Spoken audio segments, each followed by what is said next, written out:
Love this podcast? Support this show through the Acast supporter feature. It's up to you how much you give, and there's no regular commitment. Just hit the link in the show description to support now.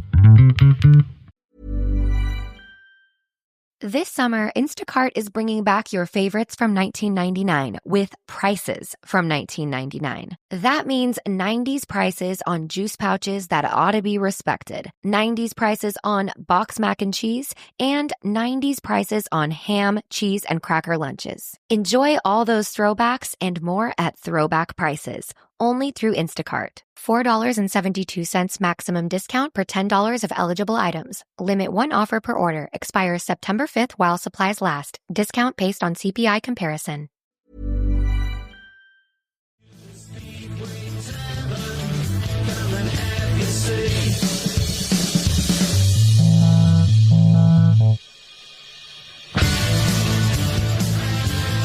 The runaway leaders checked at Redcar. Redcar then ruined Workington's momentum, and Berwick and Glasgow battle out a 45-all draw. The race for the playoffs in the Championship is hotting up. We'll be looking at that tonight. Only in Speedway.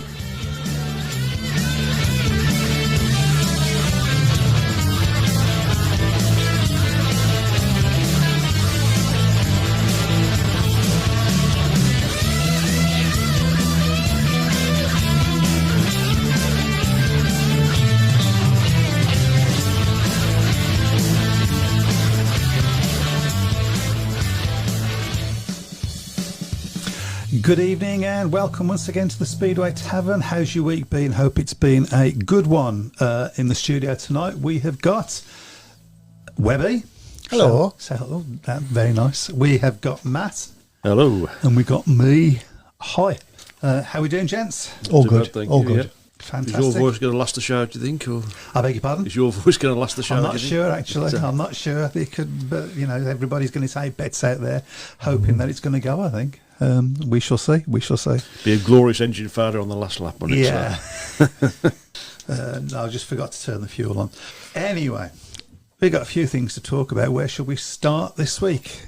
Well, it's all to play for in the Knockout Cup, isn't it? After the first leg last night at Kings Lynn, the two sides battling out a 45-all draw. So I think you'd have to say, on the face of it, advantage Leicester. But Leicester, of course, not being quite as prolific on the road, or at home, this season of theirs, they have been in recent seasons. So, and Kings Lynn have pulled out a few surprise results during the course of the season. So, while I don't think the tie's over, I think you would have to make Leicester very, very warm favourites to win that one. Yeah, I mean, I guess from Kings Lynn's point of view, they're just going to look at the match and say, look, we just need to win it by hook or by crook. We just need 2 points. Well, it's effectively a one-legged tie now, isn't it? Is, yeah. With the first leg being a draw. So neither side could maintain an advantage at the Adrian Flux Arena, with the Stars reserves Nikolai Clint and Luke Harrison putting them into an early lead after a 5-1 in heat number 2, only for the Lions to hit back and then open up a 6-point lead of their own. So we'll have a look at the individual scorers then for the first leg last night. So for Kings Lynn, well, Nikolai Clint scoring 14 and 2 from reserve. So again, Kings Lynn always going to have a strong reserve.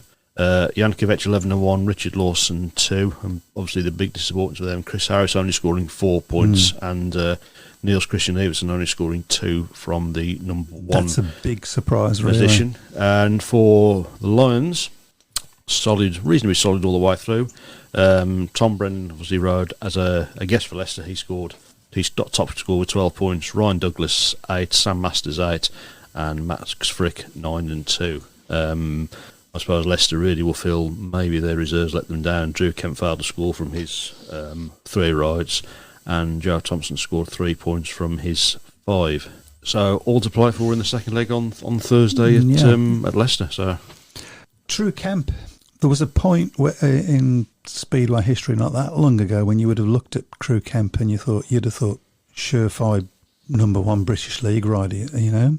He hasn't kicked on, he hasn't at all. He's gone backwards, hasn't he? Well, I mean, we saw him when he rode at Birmingham during the National League days, and I think everybody was really, really raving about him, weren't they? Yeah, he was head and shoulders above anybody, wasn't he? He has, yeah, but you know, he again, I don't know whether it's because he's gone to the wrong tracks. I mean, obviously he came to us at Wolves. I don't think Wolves ever really suited him, and he sort of didn't really perform the levels that he was expected when he rode for Wolves that season. And he's, it's a shame really, because and unfortunately, of course, it's not the first time we've seen a British rider come through. Everybody's raving about him, and they don't kick on. Zach Whiteneck is another great example, isn't he? So. Yeah. Phil Taylor says Rider of the Week, Nikolai Clint, superb at Oxford last week for Plymouth and scored big again last night for Kings Lynn. He's had a good season, hasn't he? When he's not moaning about the dressing rooms, he's had a good season, hasn't he? So, yeah, he has done well. I saw him down at, I can't remember whether it was his debut or not at Plymouth when I went there, or when they rode Edinburgh. I don't know whether it was his debut. Well, it was one of his early matches, and he wasn't overly impressive, I don't think, but he's certainly gone well in recent weeks. And of course, as Jeff Daniels has put on there, Scott Nichols has been booked as a guest for Kings Lynn on Thursday. So Scott Nichols and Chris Harris riding in the same team in 2025, only in Speedway. It's quite amazing. So, Scott Nichols has done pretty well, reasonably well in the few matches. Of course, he's obviously had a very delayed start to the season. So absolutely, but a class rider nonetheless. I'm just a little bit upset that there's been a couple of 45 all draws, and I didn't predict any of them. But we've had a few. There's been a few more draws this season than there have been in recent seasons. Quite a few more. And I keep missing them. Super heats as well. So okay. So it was only one meeting, of course, in the Premiership last night, and of course that was for Bellevue picking up a crucial win at Perry Bar.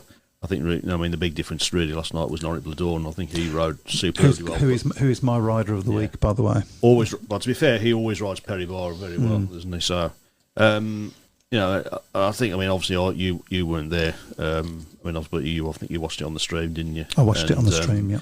The scoreline looked, Birmingham kept it close pretty much earlier in the meeting, and they did open up a lead, didn't they, initially? But Bellevue turned that round, and again, Birmingham just couldn't get those seat advantages, and then towards the end of the meeting, Bellevue just sort of hit them with a couple of 5 points. Yeah, they just ran away, which took the momentum away. And it looked close all the way through the meeting, but I never looked at that and thought Birmingham were going to win that meeting. I'd like to get your opinion on Heat 2.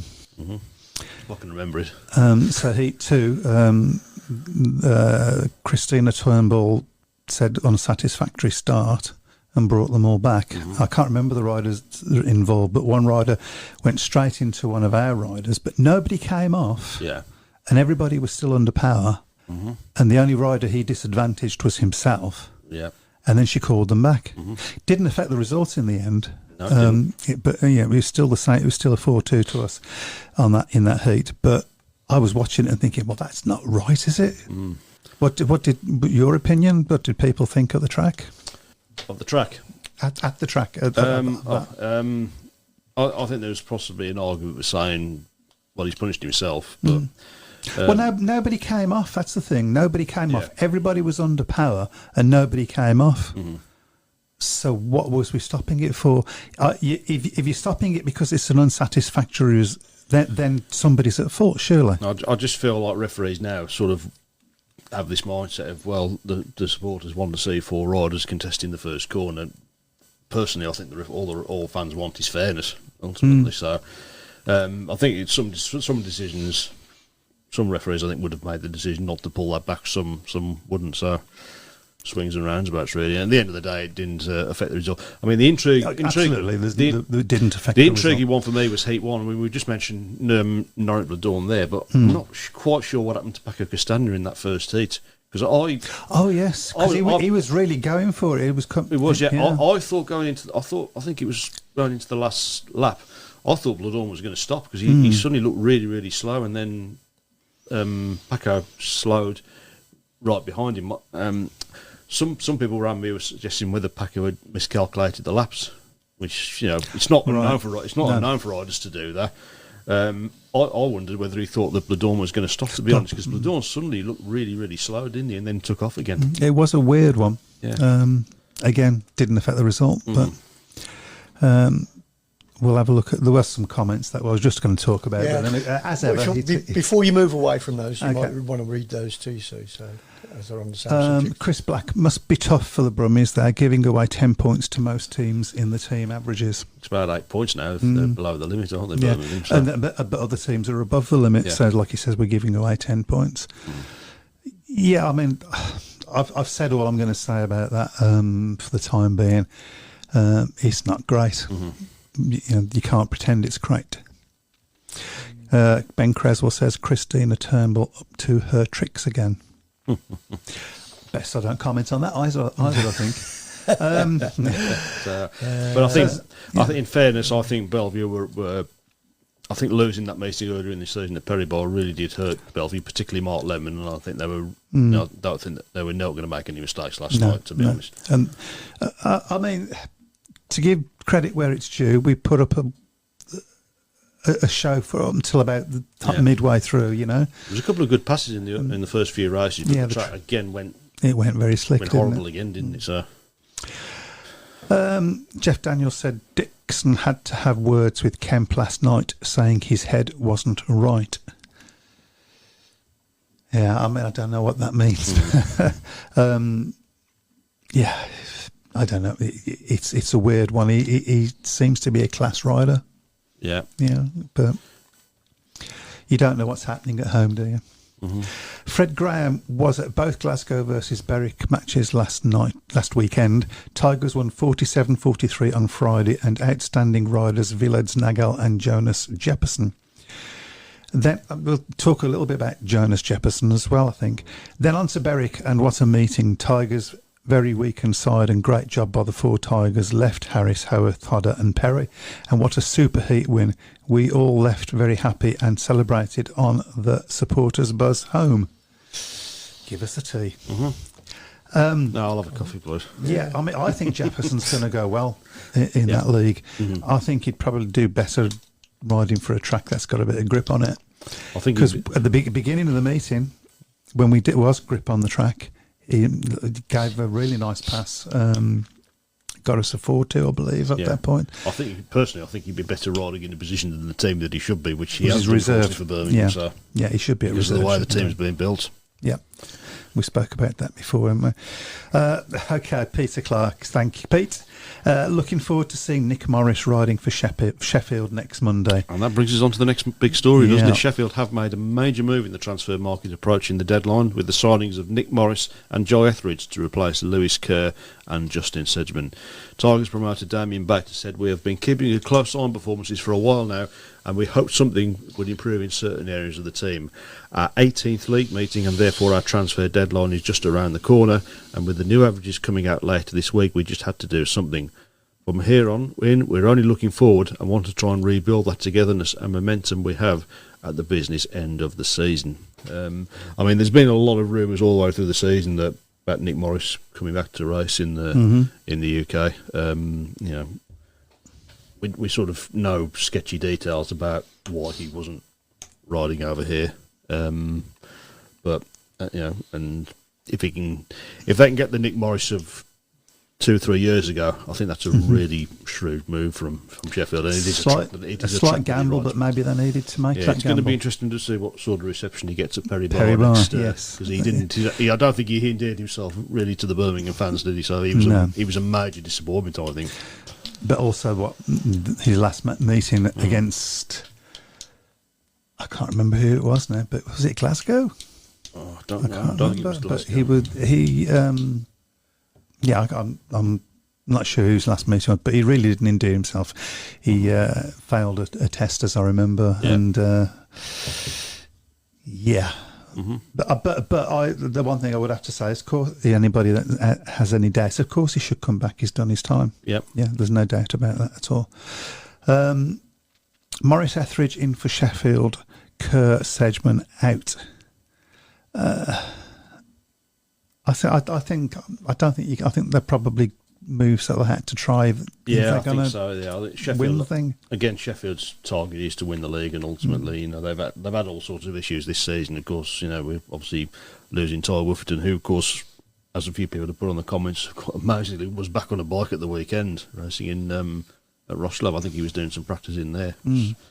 Incredible to think that 6 months ago he was riding a Karma and now he's back riding again. It's just yes. Speedway riders are mad, aren't they? They are absolutely crazy. Did you see the footage Yes. of it? He looked good.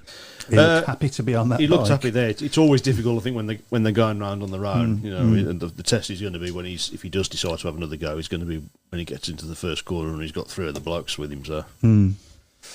Yeah, always that. Certainly something you can't go into that half soaked, really, can you? Because that's when you're going to find yourself in trouble. You have to wonder what he thinks he's going to achieve. And I'm surprised, to be honest. I thought he might have. He certainly was making noises that he might not be coming back, wasn't he? I mean, it may well be that he might not, to be Of honest. course. It is only a practice. He's not sort of planning his first meeting back or anything like that. He's just got to just give it a try and see how it goes. Good luck to him, whatever he decides. Absolutely, I have to say that. Craig Smee, I went to Perry Bar last night to follow the Aces. Really enjoyed the meeting. Good little stadium, shame it's going. Was gifted a VIP centre green experience by a lovely woman who picked out my lad from the crowd. Absolutely fantastic watching so many races from the centre green. Love how you can walk into the pits before the meeting as well and speak to the riders. More tracks should allow this. I didn't, to be honest, but it's something we've always done at Perry Bar. Some do. I'm glad that you enjoyed the meeting. I have a feeling you probably enjoyed it more than the people dressed in red and yellow. But there you go. Rich Thomas says, can't see Morris getting a sniff of anyone. Oh, dear. Yeah, mate. I wish I'd read that before I read it out. Yes, yeah. That's allegedly, by the way. Should add into that. So. Brian Reeson, Jason Edwards, top scorer for Witches against Birmingham. He's going to make us stronger for the playoffs. I think he probably will. I think he's a good little rider, actually. Yeah, I'm staggered as to why Birmingham decided to keep Sam Hagan and I'll have not redeclare with Edwards. No. Chris Black says he's excited for Morris. Is this YouTube, by the way? Yeah. Okay, we remembered YouTube for once. Watch for Morris signing, and I guess it is some ways. However, he has been out of the saddle 2 years. I'm not sure he will hit the ground running. Big gamble by both his teams. Has he been out of the saddle, or has he been practising in Aussie and so on? I think he can ride it. I don't know in the UK that he wasn't allowed to ride, was he? So he may have been getting some testing back in Oz. Chris Black says Ty has confirmed he will ride in 26. Mm-hmm. It was confirmed by himself on Polish TV. I'm not convinced he should come back, but he is. It's his choice at the end of the day. Mm-hmm. Personally, if it had been me, I would have maybe said, I've used probably 6 or 7 of my 9 lives this time. So we've got a few interesting tweets coming up here. I call them tweets and they're not even on Twitter. There isn't even a Twitter. Post doesn't exist now. No. Craig Smith says, Woffington getting back on a bike and planning for 2026 must be mad, but what an unbelievable mindset and determination he has. I mean, that is the problem sometimes with Speedway riders. Maybe, and I'm not saying that this is what's happening with Ty, but we are both aware, I think, of riders that have come back and probably shouldn't have done. Mm-hmm. At some point you have to, that determination, somebody has to turn around and say, yeah, I know you're determined, but really you should stop now. And again, I'm not saying that's what should, I've got no way of knowing. He's got nothing to prove to anyone, but clearly still hungry for success in the sport. I mean, be a hell of a comeback. It would be, yeah. There's always that risk, isn't there? Which is really the same as in any of the sports. I guess, it's like with a boxer coming back out of retirement. When they get to the stage where they physically can't defend themselves. So, literally. So, Jeff Daniels, this is interesting. There is a tweet from Louis Kerr's brother saying, "Good luck to new Sheffield riders in getting paid." Not sure if there's any truth in it. Maybe Kerr and Sedgman form recently may explain it. Well, there have been so many rumours flying around, hasn't there? So it's probably best not to sort of speculate on any of those absolutely. At this stage. So we don't know, but it's an interesting little tweet. I'm going to say again, just the same. Okay then. Okay. So let's have a look, as we did say we were going to discuss the championship tonight. Championship, So yeah. let's have a look at the league table now, and as things stand at the moment. So Poole, I mean, people keep saying Poole aren't having a great season. Well, they've still got quite a sizable lead at the top of the championship with 23 points from 12. Glasgow 16 from 9, Edinburgh 12 from 10, Oxford 9 from 9, Redcar 9 from 8, Scunthorpe 8 from 10, Berwick 7 from 8, Workington 5 from 5, and Plymouth 5 from 9. So with the top four, I mean, I think Poole and probably Glasgow, you would say now, look certs to get in. Poole have looked more vulnerable this year than they have for a while. They've lost 3 matches away from home this season. I mean, they got thumped at Workington, didn't they? Obviously, they lost at Redcar. They only narrowly beat Workington at Poole last Wednesday. I think it was only 4 points in that meeting. And Workington, since they obviously came back, don't forget, of course, Workington have been deducted 2 points as well. But Workington have been superb since they came back, and I think that was probably as big a win for Redcar there last Saturday as it was beating Poole the night before, because they would have come up against a Workington team that had a lot of momentum about it. Redcar were right, the second from bottom last time we saw them. Yeah. Where are they now? Well, they're still outside the playoffs, but that is only on points difference. So at the moment, Poole, Glasgow, Edinburgh, and Oxford round out the top 4 at the moment. So Oxford got the last place there, level on points with Redcar. Oxford up on points difference. Scunthorpe only a point behind. Berwick only 1 point further behind as well. And Workington, as I say, Workington have got 4 or 5 matches in hand on the other sides as well. Plymouth, I think it's going to be a struggle for them, to be honest. I mean, they've got 9 matches, they've got 5 points. I just don't see that they're going to get the results, certainly away from home. Let's have a look at the moment there. So if we go by Edinburgh 12 from 10, not completely there, but they look a good bet, and I think they've surprised a few people, haven't they? Edinburgh, I think this they have, season. yeah. So they've had some good results, particularly on the road as well. I think they've had a couple of wins away from home. But let's have a look at Oxford's fixtures first of all. They've currently got that 4th spot. So as they have got their home matches, they've got Poole at home, Redcar at home, and Workington at home. So 3. That's tough running, isn't it? 3 tough matches, and away from home they have got Berwick away, they've got Glasgow away, and they've got Poole away and Workington away. All tough matches. That is a really. I hadn't looked at this. I'm looking at that now. That is. Well, we'll have a look at the rest of the teams in on the running. So we'll go with Redcar next. So Redcar have got home matches coming up against Berwick, Glasgow. They've got Glasgow, of course, this weekend, I think. Plymouth, Scunthorpe, and Workington, and they have got to go to Oxford, Plymouth, and Scunthorpe. So that's a slight. I mean, there's a few tough matches there, but it's relatively easier, you would say. They haven't got a race against Poole this season. They've done. I mean, obviously they beat Poole on last Friday. How did they get on down there? I think they lost by 12 points. So. Phil Taylor's made the point that Poole have also lost twice at Plymouth this season in the BSN Series and Knockout Cup. Yes, you enjoyed posting that, didn't you, Phil? I know your opinions on Poole when I came down to Plymouth, mate. So, okay. So next up we've got Scunthorpe. They're in 6th place at the moment, so just a point behind Oxford and Redcar. Their fixtures coming up. They've only got 2 home matches. They've got Workington and Redcar. Tough matches. And they've got away matches. They've got to go to Berwick, Edinburgh, Glasgow, and Redcar. That's a nasty run-in, I think, as well. Yeah. Scunthorpe. There don't seem to be any easy matches in that league. Scunthorpe have had a couple of home. I mean, Scunthorpe's home form has been strong the last few years, but they've had some slip-ups at home. They've been beaten by Edinburgh. They've been beaten by Oxford. Have been there and won. Glasgow got a draw there, so and Poole have been there as well and won. So, as I say, strong in recent seasons at home, but they've not had such a great run this season at home. Next up in the championship, you've got Berwick. on 7 from 8. Let's have a look at their fixtures then. So they've got home matches to come against Oxford, Plymouth, Scunthorpe and Workington. And they have got to go to Edinburgh, Plymouth, Redcar and Workington. Tough matches yet again. It's anybody's, isn't it? Yeah. It's up for grabs. I probably prefer that running to Oxford's, to be fair. Yeah. But, yeah, so...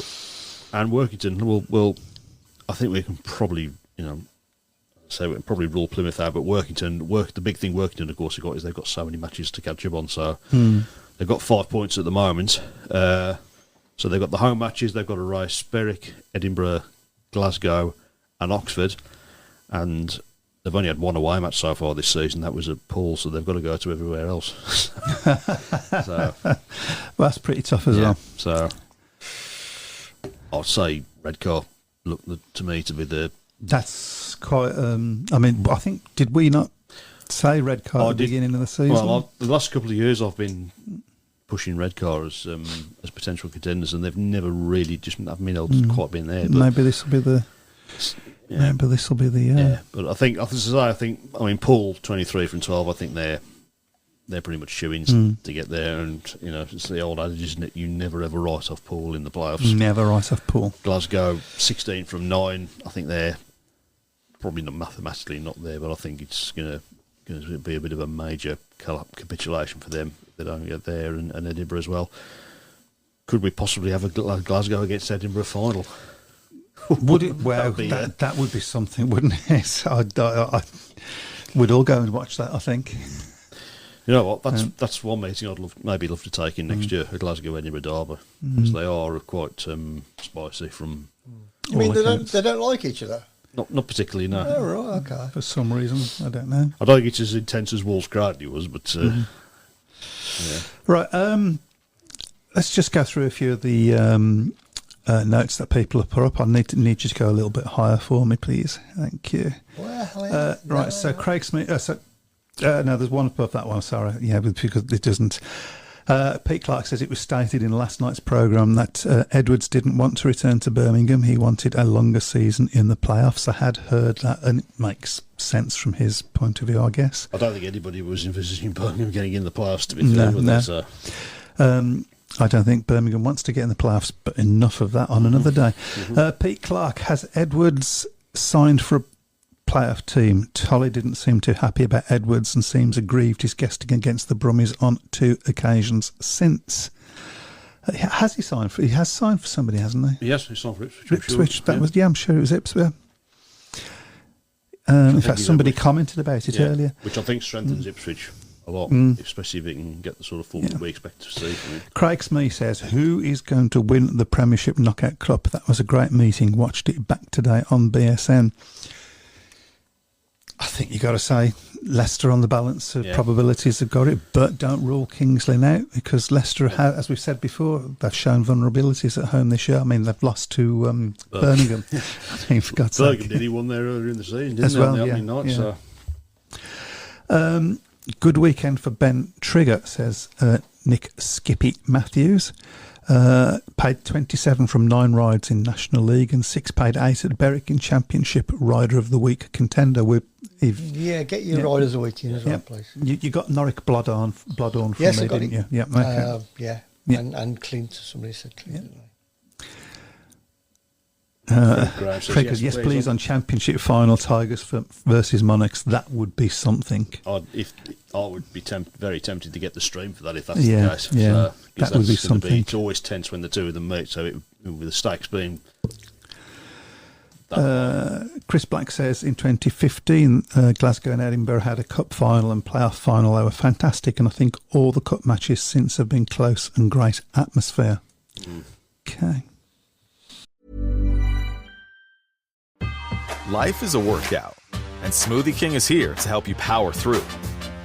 Whether you're grinding out bicep curls or muscling the couch across the living room, crushing morning miles, or sprinting through back-to-back meetings, Smoothie King has fuel to help you maximize your workouts, own your recovery, and elevate your game. Give your body the energy, protein, and power it needs with a lineup of delicious smoothies made to help you conquer your goals. Only at Smoothie King. I miss those days when we used to have those rivalries. Yeah. Yeah. When there used to be like 30 teams in the league. Yeah. Can you believe it? Which is what sport's all about, really. Yeah, and then but they used to manage to get them in. Yeah. And they didn't. They did it without having great big long gaps during the season as well, didn't they? Well, So. yeah. There you go. Another Bloodorn for Rider of the Week by Jeff Daniels. In the lead. at the moment. Okay, so we've come to a bit of a natural break. Where do we want to look forward to the GP that's coming up soonish, isn't it? I don't think it's this weekend. I It's think August, it's the weekend isn't it? after. Yeah, it's the Riga one, Latvia. Yeah. So, Is it the 7th? yeah. Okay, so we'll have a look at that next week. Clive Woodier, any news about next year's league format? Don't be silly. I have heard stories. Heard rumours but and stories, yeah. I have heard stories from what I would say are quite reliable sources, but Go on. no, I'd have Publish Andy, man. Be damned. You'd have to switch the microphone off first, and I'll tell you. So Yep, and okay. Yes, the microphone's switched off. I've forgotten what it is now. Fred Graham, guys, as per last week, I spoke to Jason Lyons and the other morning, and he is more than happy to be involved in your Birmingham Specialist podcast. That is such great news. We're going to have a little meeting at the end of this programme tonight, and we're going to come up with the day that we want to have it. And we'll let you know. But yeah, we've started making plans towards that. Looking forward to that. Give Birmingham Speedway the send-off it should have. Mm-hmm. No more to be said on that. Jeff Daniels says There it's is the a Grand GP Prix. this Yeah, weekend. Whoa. Yeah, I have just checked. It's 3 days. So Just for once, I got it right. I do apologise for that. So Had one job. Just yeah. well, we've had a few weeks with that one, haven't we? So Yeah. I've been sort of used to it, haven't we? So this is going to be such a key Grand Prix, I think, because Brady Curtis had such a great momentum. He's won the last 2 Grand Prix, but he's never ridden down Riga before. No. So this is going to be a big test for him. Let's just have a look at For a Bartos. rider of his sort of knowledge and experience, is it going to be that big a problem, given that they get the practice as well? Yeah, absolutely. I mean, it's and when he obviously last night I think obviously he was completely nowhere in the first First heat. heat, yeah. But I do wonder whether maybe some of these meetings he's maybe saving himself for a little bit, because ultimately he has got a decent chance of being World champion. Yeah. So I mean, Smarslik won there in 2024. Let's see, he's scoring 20 points in that one on his way to winning his 5th championship. So Smarslik obviously knows the track well. He's ridden. He's got experience there. So and of course won there the year before. So he's going there on the back of 2 wins at that track. So it's going to be. It's going to be a tough one. I mean, Brady Kurtz, I think, he's been a breath of fresh air, I think, for the GP, hasn't he? He really has. He's obviously. It's. I like the way he goes about his job. Yeah, that's it. I like the way he goes about things. Yeah, I mean, Smarslik's on 131, Kurtz is on 122, so it's it's not an insurmountable gap, but Smarslik at the moment, I think he's just keeping him at arm's length at the moment, and I think we've all been waiting really for to see if anybody can keep a sustained challenge on Bartos, and at the moment Kurtz is really, to me, Kurtz has got nothing to lose, has he? All the pressure's on Smarslik. He's the red hot favourite. He's been dominant. First time that he's been put under pressure like this since 2021 when he was. Although people keep talking about that, he only lost that championship by 3 points, so could have gone any other way. So, but all the pressure's on him. He's the dominant rider, a red hot favourite. Chance, of course, to get that record equalling 6th championship. So there's a little bit of added pressure there as well. So, yeah. So and David Albrighton's just put their Smarslik 2 last places in Sweden tonight. So. Yeah, it's going to be. It's going to be on the GP. Is going to be on his mind. I don't think there's any 2 ways about that. So yeah, I mean, whatever happens, I just hope that it goes to the last meeting, and that it's a proper GP then. Yeah. Bits of excitement about the whole thing. I'd love it to go to not just to the last GP, the but last race, to the last lap of the last race. Would be great, wouldn't it? That would be incredible. So it would. But I think Smolzik's been a fantastic world champion, and he's a terrific rider. But no doubt about I think I think it'd be fantastic for Brady Kurtz if he could go in there. Good for the sport. And a lot of people were saying at the start of the season that they fancied him as a potential dark horse. I wasn't so sure, because I thought it would take him a little bit of time to sort of get up to the speed of it. But he's obviously had an advantage in the fact that he's had 3 successive GPs on tracks that he knows well. 4 obviously, because we've had the 2 Grand Prix at Bellevue as well. I mean, he didn't win either of them, but he was in the top 3 in it was both competitive of those all the way. occasions. So I think I would say still very much the advantage is with Smarslik, but he's not nowhere near home and hose just yet. So there's still a lot of racing to do with the British Challenge and the sprint game as well, and the sprint race of course coming up in there. Yeah, the British Challenge seems to have faded a little bit. Well, Dan Bewley's been there or thereabouts, hasn't he? If you look at his record in the GP this season, he's either been in the final or he's been nowhere really. He's had that one win at Bellevue. Pretty much epitomises this season. Won the first GP at Bellevue on the Friday, and then on the Saturday he was nowhere to be seen. Was he? Yeah. He's had 2 third places. Possibly celebrated too much after the first one. Well, maybe. only he knows that, doesn't he? So, and 2 third places in the last 2 Grand Prix. And other than that, he's had a. How did he do in Riga last year? First of all, other than that, this season he's had 7 in the second GP at Bellevue, 4 in the Polish Grand Prix in Warsaw, 11 in Prague. So he's not done. He's not got the one thing that you need to win. He's not been. It's consistency. Yeah, he hasn't been consistent. There's too many occasions, I think, this season for Dan Bewley where, and I think the same thing last season as well, where he's done well, but when it's come to the crux in the big heats, he's maybe been a little bit short. In terms of how he got on there last season, he was 3rd there last year. So and so he obviously knows the track well. He's ridden there before.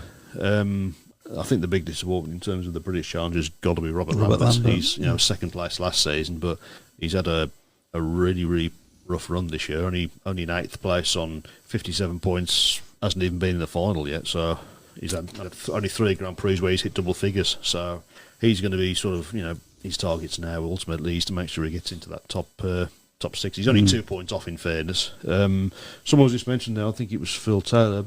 Andrei Lebedev's, of course, he's going to be on home soil. I'd say he's been a bit of a breath of fresh air, to be fair, as well this season. Rode really well in the first Grand Prix. He hasn't quite hit those heights since then, but I mean, the top 5, as I say, Smarslik 131, Kurtz 122, Freddie Lindgren 99, Bewley 97, Holder 86.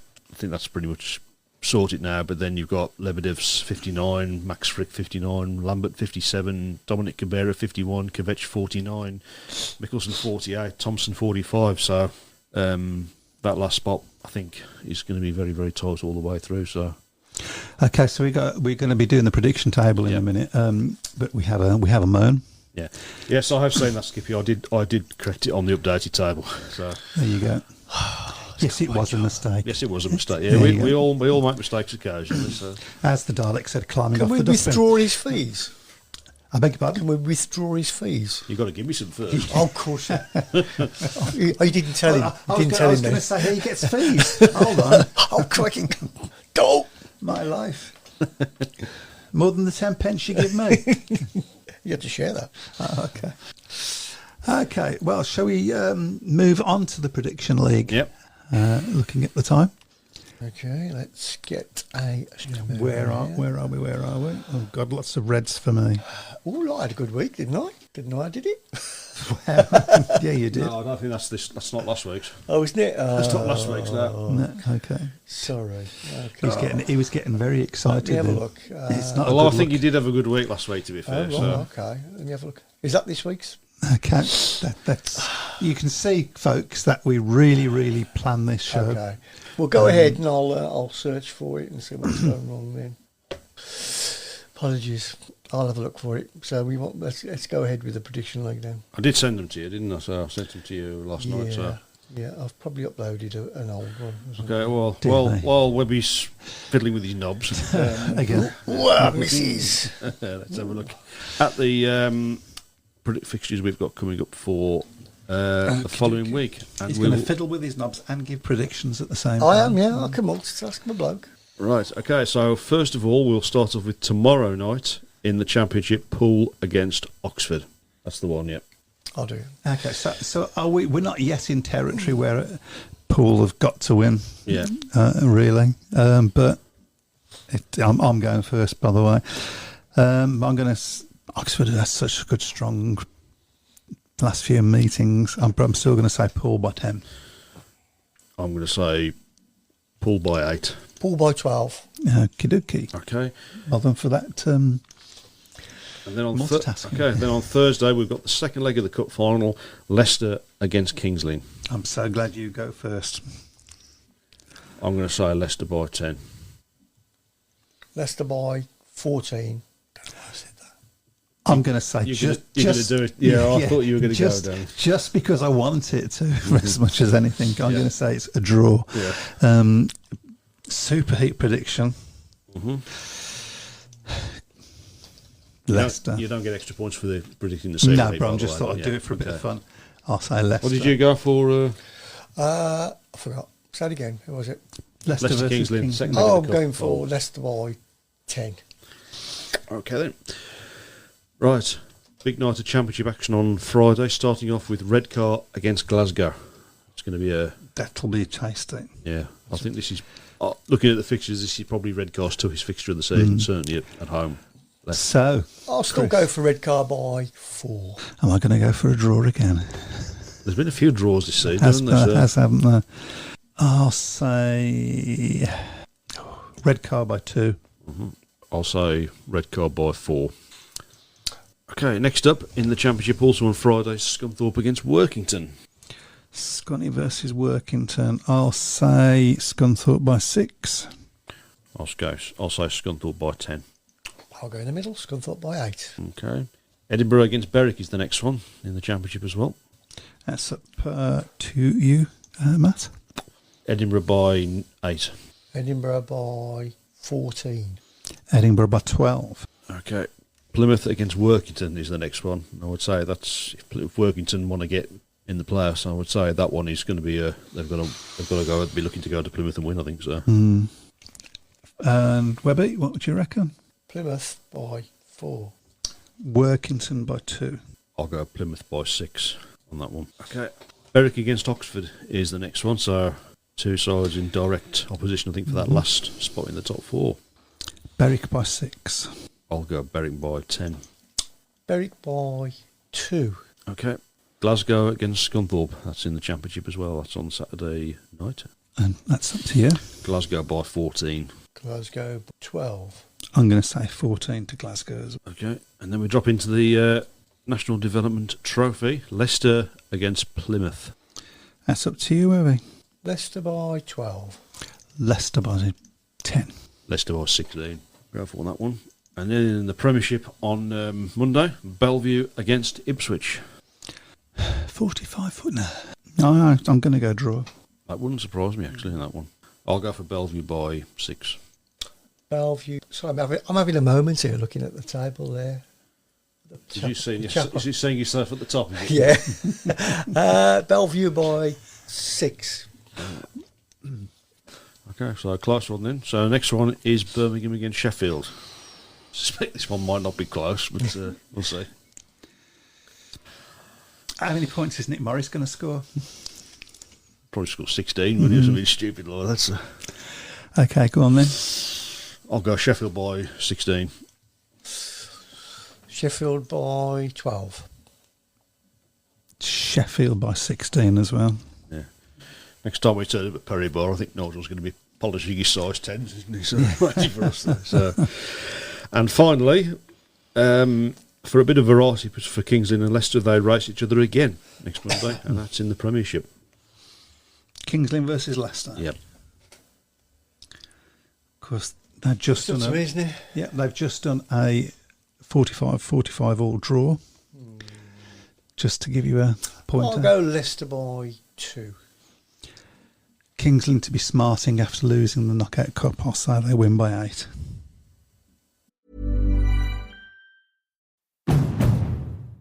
Summer's here, and it's time to bring the heat in a new Honda. Head out on an unforgettable adventure and drive with confidence in the Civic, Accord, or HR-V. For a limited time, well-qualified buyers can get a 4.99% APR on a 2025 Civic or 2026 HR-V, or a 3.99% APR on a 2025 Accord. Hurry into your Honda dealer during the summer event. See dealer for financing details. Exclude Civic Si and Type R. With McValue at McDonald's, you don't just get deals on the drinks. You get deals on McDonald's drinks. So when you're breaking a sweat, embrace the chill without breaking the bank. And when your crew is running on empty, keep your wallet full while refreshing the squad. Grab a cold drink at a hot price, like a refreshing Coke Zero or sweet tea in any size for only $1.49. Price and participation may vary. Cannot be combined with any other offer. Ba-da-ba-ba-ba. I'll say Kings Lynn by 6. And that's it. Oh. Yeah, so I think you have now, with a bit of messing around, I think you have got the tables. Oh, I have, yes. I'll put them up again, because I do want to show this one again. Okay, so this was last week's. Yes, that's correct, isn't it? You've had a good week. Yeah. Very good week there, isn't it? Not the outright winner last week, you were joint. All right, okay. I'll can't take that. I can't even see me. Yeah, I can see you. You're have a look. right down the bottom. Oh, See that bottom one there? Bookending. Yeah. I always said you pair a couple of bookends. That Yeah. table. Was that what you said? Yeah, I think it was that, yeah. Misheard that. Not very good in the overall positions, though. Yeah. So Andrew Garner's still just about holding the advantage on 127. Rich Thomas 125. I'm lurking in the background as well as he's Nick Skippy Matthews. What's happened to Simon? 10th at the moment. So How the mighty have beginning fallen. to look like that fifth straight win isn't going to happen. So Is he injured? Okay. Time for him to retire, I think. I don't know. Could be a new name on the Speedway Tavern mug. What are you going to do? You'll have to get a new mug. Oh, God. Oh, did you know that? I'll get it back from him and give it to him. well, Yeah. you're going to get a bit of Tipex, aren't you? In Scrubbies, though? You still get that now, Tipex, I think you do. I believe you can, yes. Yes, you can. Yes, I'll you have a can. look on my facsimile. Yeah. So but he's still really, really tight at the top, isn't it? So It is, yeah. I knew about 2 or 3 points in between the first 5 or 6. So And, of course, it is void if Matt wins anyway, isn't it? Apparently.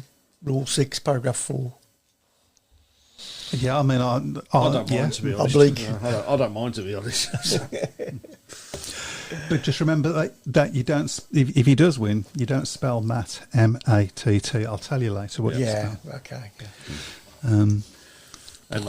M-A-T-E, isn't it? See you next Tuesday. Get your riders of the weekend. You've only got 13 minutes. Chris Bencook at 6 favours. Kings Lynn can see him taking 7 rides. Yeah. Yep. Hasn't had as great a season this season, though, has he, Ben Cook? No, Really, he so- hasn't. There was a bit of controversy with Ben Cook not long back as well, wasn't there? Yeah, Zach Cook wasn't great at Perry Bar last night either. He hasn't done as well this season, has he? 'Cause No. I thought every time he comes back to Birmingham, he'd be a bit of a thorn in the Brummie side, but But he hasn't necessarily been so. most of the time he hasn't needed to be honest. No. Well, They've been a thorn in their own side, haven't they? Really, you have to wonder whether even Norick Bladorn hadn't raced so well and raced nearer to his average, we'd have still lost probably. Yeah. Okay.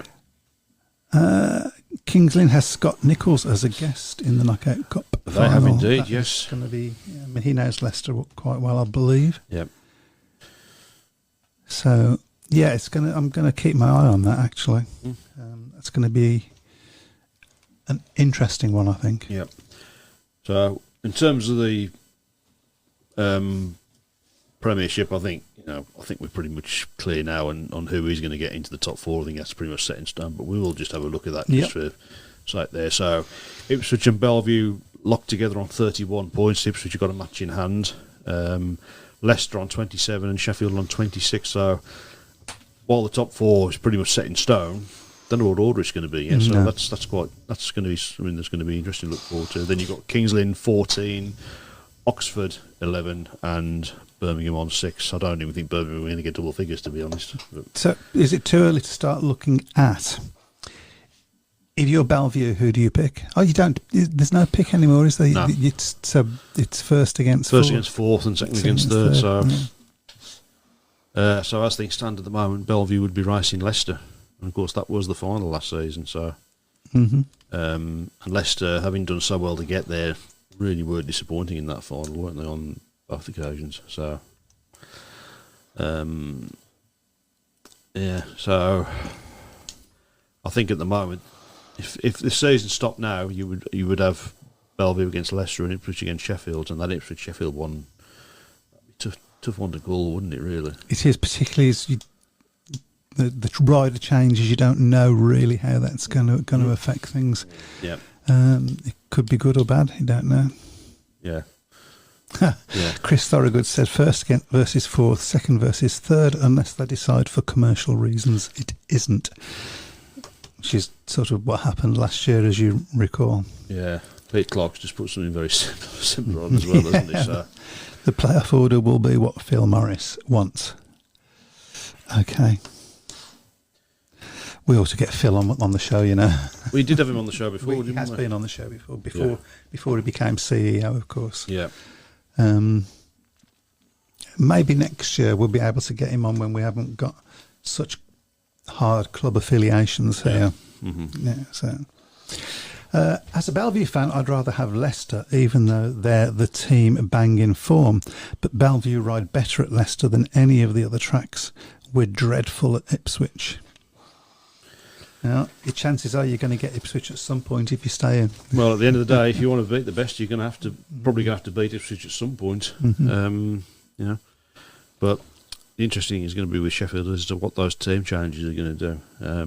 It's been a bit of an unsettled season, hasn't it, with Sheffield, obviously with injuries and things like that. I think if they'd have had their team at the head of the start, I think they would have been. You should say that, about Ipswich as well. I mean, they've had obviously injury problems for the second year on a row. They've covered that really well, haven't they? They've covered it well this season. Yeah. I think generally they covered it well last season. I think in the end. By the way, do you know what this is? It's a selfie stick. This is my stick for hitting you on the head every time you click that pen. Okay, thank you. I hadn't noticed he was doing it, to be honest. You don't realise how loud it is in my headphones. We don't care. No, anyway, when do you want my stupid question of the week? No. Okay. Well, you haven't asked it already. So, has there ever been an experiment to have more? And this is probably very stupid, but has there ever been an experiment to have more than 4 riders in a lineup? Yes. Oh, yeah. Oh, has that? Oh, right. Okay. So it's not so stupid. Well, in the Pairs Championship, was it? I can't remember how many it was that they used to have in the Pairs Championships in the early 90s. I think they used to have 2 rows of riders, didn't they? It used to be 2 rows of riders. And Ipswich, of course, used to have the 16 lapper, didn't they? Which was 16 riders. 16 riders. Was it 16 riders over 16 laps? Over 16 laps, yeah. At Ipswich, which is one of the tightest tracks you could. So how did they get the formation? For Ipswich, it was they had like a normal individual meeting to qualify the top 16 riders in the order that they would go on the. Oh, see. Yep. Yeah. I bet it was exciting. Imagine having that at somewhere like Buxton. Yes, Plymouth. Yeah. I mean, Ipswich isn't a large track, though, is it? It's got bigger straights, isn't it? So I think it's got quite big straights, Ipswich. So. Okay. So yes, and they don't. Isn't the Czech Golden Helmet more than 4 riders in the race? I think it is. Yeah. So I remember when we first had the Speedway World Cup, they had a decision to have 5 riders in the race, but they added a Rushlow, which wasn't a wide track at all. And I remember there was a lot of Mark Laram in particular, when he was world champion at the time. He was very, very critical of the decision. Saying 5 riders on the line, the track's not wide enough, and there was quite a few bad crashes in those. Yeah, and certainly in the race-off meeting. As well. Peter Craven has a 6-rider final as well. Oh, right. Peter Craven Memorial, yeah. Just time for a quick, So very it wasn't such a No, stupid no, question. I've got a really stupid one Okay, now, go. no, but it doesn't seem stupid to me because I ain't got a Promoters know clue. what they're doing. Has the track always been that shape? Yeah. Yeah, Oh, is it? yeah. Apart from there was one track, Hastings, Yeah. which was like one straight and one. It was like a D essentially. Crew was Same similar. shape. Crew was like a big circle, wasn't it? Yeah, Effectively, Crew was yeah. like a big circle. Did you ever go there? Crew? Yeah, Crew. Yeah. What was it like as a racetrack? It was very bumpy, very bumpy. A bit like Perry Boyd. Nose worse than people. I remember watching Arthur Browne. Arthur Browne was the only one that could keep the bike on the track. Yeah. he was going around serenely while everybody else was bumping up and down. Yeah. So there's not a regulation there, or is it? Well, I guess there must be a regulation now. It can't be below a certain length, Right. and I believe it can't. I think there's probably an upper limit as well. Yeah. But nobody come close to that. I remember reading Carl Fogarty's autobiography, and Speedo was one of the sports he talked about, and I presume he's jokingly suggested charging for tracks never as a figure of 8, so probably That would would be yeah. very interesting. Nick Skippy Matthews says Plymouth is crowded with 14 on the parade lap, and they aren't even racing. Ipswich 16 lapper was 8 in the final on the World Pairs in the early 90s was 6. And Craig Smith says the Golden Helmet is 6. He thinks that was 6 laps as well.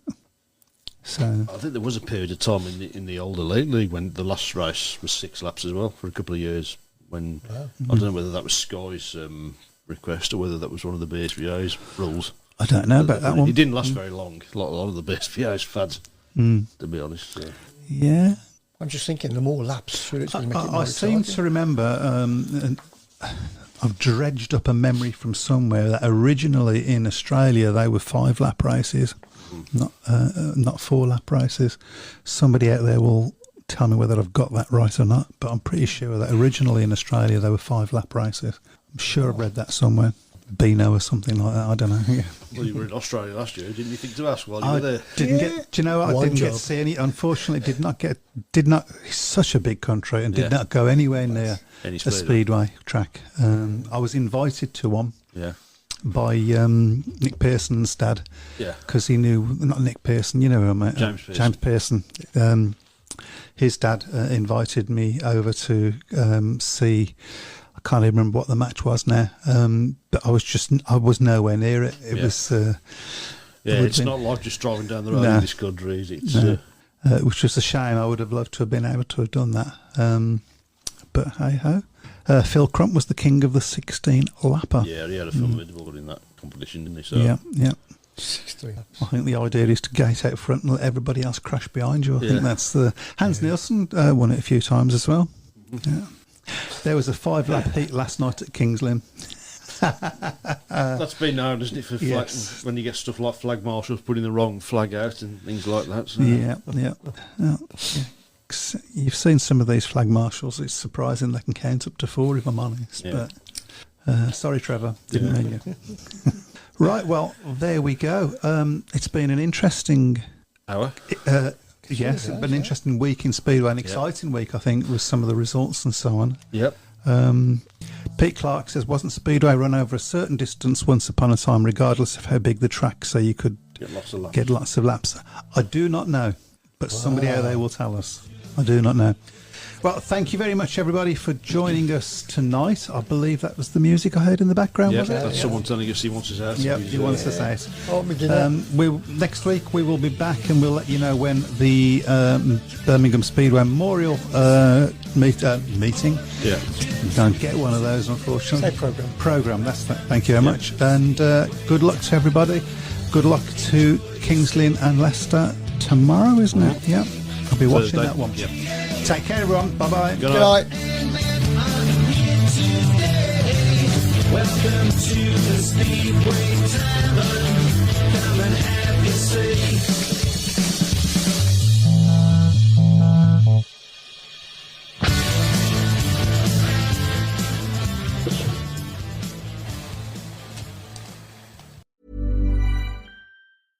The Red Hot hot clearance event is on right now at Burlington, and I'm excited for the markdowns. It's all about savings on top of savings throughout the store. This is when I stock up on styles for my closet, home decor, and much more. Because there's up to 70% off other retailers' prices on clearance. I mean, I'm going every day because these prices, too hot to miss.